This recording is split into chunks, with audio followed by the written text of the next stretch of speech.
Olá, pessoal. Professor Johnny Barbosa e hoje nós falaremos sobre o trovadorismo. O trovadorismo foi um movimento literário que teve início na primeira fase da história de Portugal, no final da Idade Média. Antes de falarmos sobre esse movimento literário, nós vamos esclarecer alguns pontos importantes. Pause o vídeo agora e pense na definição de literatura, de prosa, de verso e por que nós estudamos a literatura portuguesa. Pense e volte daqui a um pouquinho. Bom, a definição de literatura, ela não é tão fácil, porque o tema ele é muito amplo. Mas nós podemos dizer que a literatura é uma manifestação artística que representa a criatividade linguística do ser humano. Dessa forma, nós podemos concluir que, por utilizar as palavras para criar a arte, a literatura é uma manifestação artística em prosa ou em verso que expressa os pensamentos e os gêneros utilizados pelas pessoas em um período histórico. Então, o que seria prosa e verso? Pessoal, a prosa é o texto escrito de forma corrida. Ele é organizado em parágrafos e ele tem a intenção de expor ideias, de narrar um fato ou uma história. Os exemplos de textos escritos em uma prosa são os contos, os romances, as notícias, as peças de teatro e entre outros. Já o texto escrito em verso, ele não tem parágrafo. E ele é composto por orações que possuem métrica ou ritmo. Os poemas são escritos em versos, mas é importante frisar que há exceções a essa regra. Uma exceção é a Odisseia de Homero, considerado um dos principais poemas épicos da Grécia Antiga. E, por fim, por que estudar literatura portuguesa?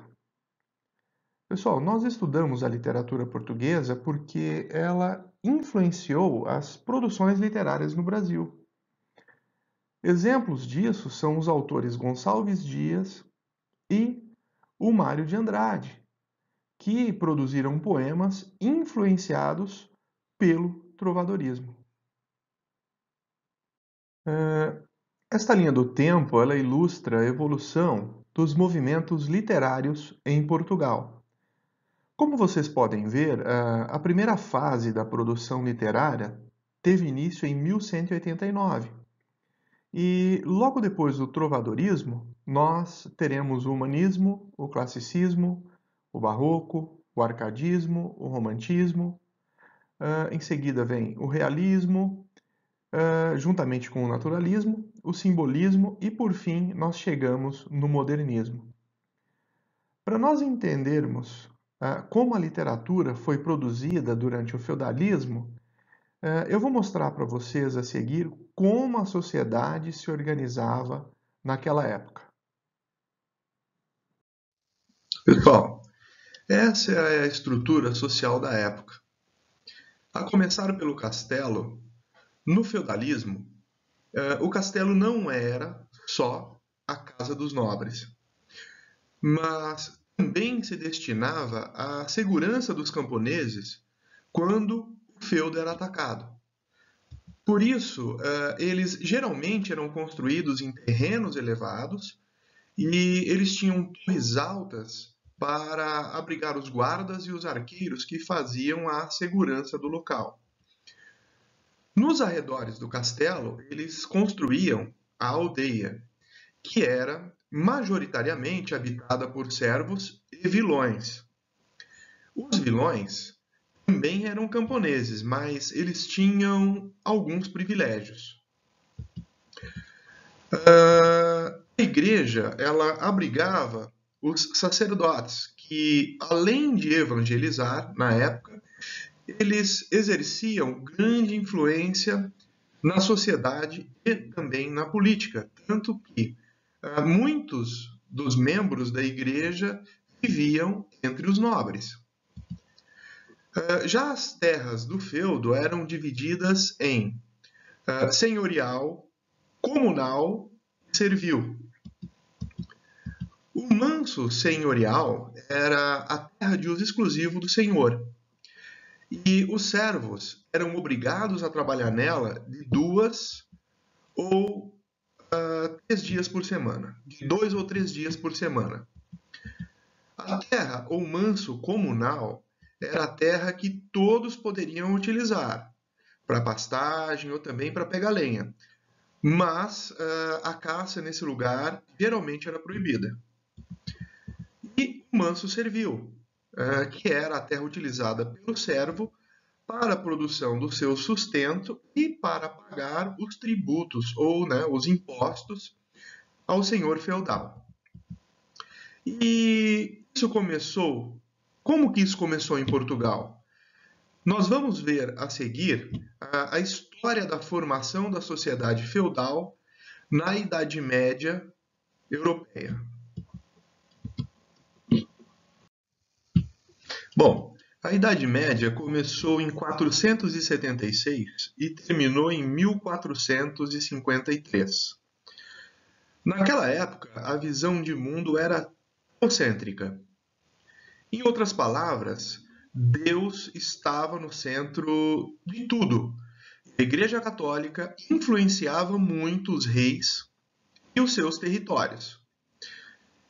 Esse modelo social estabeleceu um relacionamento de suzerania e vassalagem.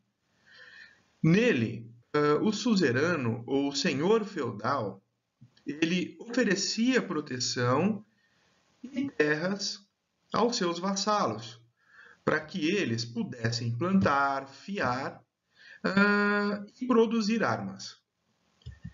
E eles, em contrapartida, tinham que obedecer às ordens dos suzeranos e pagar impostos para eles.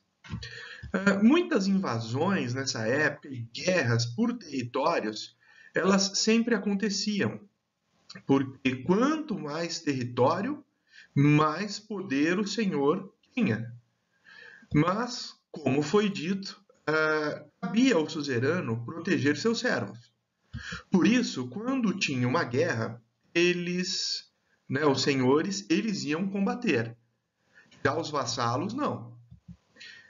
Os senhores feudais, eles levavam uma vida confortável em seus castelos e nos momentos de descontração, eles sempre se reuniam com seus familiares e com seus convidados nos jardins para cantar, tocar e também recitar poemas. Bom, agora nós vamos falar brevemente sobre a formação de Portugal. A história de Portugal começou quando Dom Afonso VI casou suas 2 filhas, Urraca e Teresa, em 1094. A Urraca, ela se casou com o conde Raimundo de Borgonha e os dois ficaram com o território que hoje é a Espanha. Já a Teresa, que era filha bastarda de Dom Afonso, ela se casou com o Dom Henrique. E os dois receberam de presente de casamento o pequeno condado que na época era chamado de Condado Portucalense. O Dom Henrique, ele morreu em 1112 ou 1114. E o seu filho, Dom Afonso Henriques, ele se rebela contra sua própria mãe, em 1128. E logo após a famosa Batalha de São Mamede, o Dom Afonso Henriques, ele foi coroado pelos rebeldes como rei. Mas o seu primo, que reclamava o trono, o filho de Urraca, ele queria o trono para ele, claro. E por isso, ele só reconheceu o Henriques como rei de Portugal em 1143. Bom, o tempo passou e depois de 46 anos, em 1189, começaram as primeiras manifestações do trovadorismo em Portugal. Uma pergunta: esse movimento literário ocorreu somente em Portugal? A resposta é não. O trovadorismo ocorreu principalmente na Península Ibérica, onde hoje fica Portugal, Espanha e um pedaço da França. O mapa no slide anterior ilustrou como a península era dividida naquela época. Bom, naquela época, Portugal e Espanha falavam o galego, uma língua originada no latim vulgar. E os trovadores, eles desenvolviam suas cantigas líricas e satíricas, tocando instrumentos como flautas, alaúdes, pandeiros, saltérios e violas de arco. Naquela época, o livro impresso ainda não existia e a maioria da população era analfabeta. E isso contribuiu para que, normalmente, os trovadores fossem artistas de origem nobre ou membros do clero que anotavam suas canções à mão em caderninhos. Esses caderninhos eram chamados de códices. Mais tarde, esses caderninhos, os códices, eles foram agrupados em coleções de cantigas. Cantigas de todos os gêneros, chamadas de cancioneiros. E esses cancioneiros, eles foram divididos em três: da Vaticana, da Biblioteca Nacional e da Ajuda. Mas isso não quer dizer que somente os nobres eram artistas trovadorescos. E para terminarmos a primeira parte do nosso estudo sobre o trovadorismo, vamos responder essas três questões. A primeira: o trovadorismo ocorreu somente em Portugal?